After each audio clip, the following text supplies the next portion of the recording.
alienated people like me.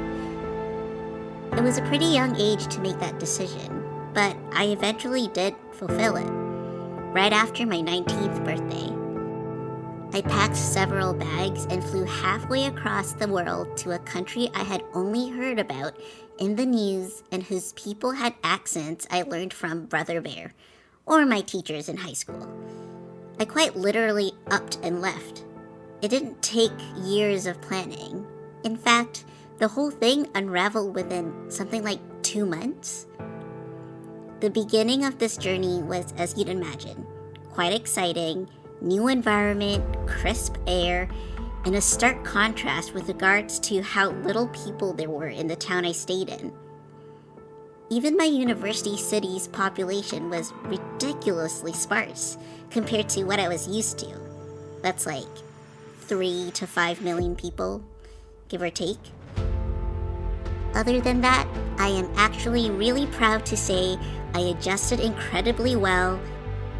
Not many people know this, but as part of my journey, I would have to leave the tiny city where I went to school and commute via coach to a massive city.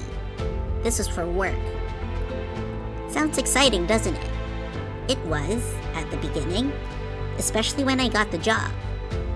But it soon turned out to be quite cumbersome because I would only get my notice of my shift happening in like 12 hours before it started, and I'd have to race to get the next coach out to the big city. There were times my shift went so late I'd miss the last bus back to my small city. So what did I do? I half slept in coffee shops.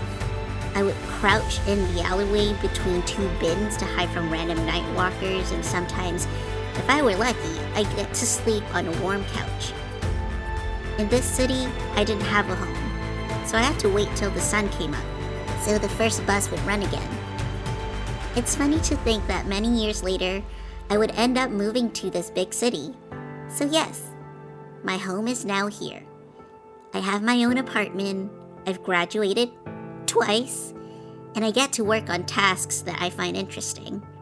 The other plus, I can do things like this. Spend a big portion of a day building a Lego chicken called Hei Hei.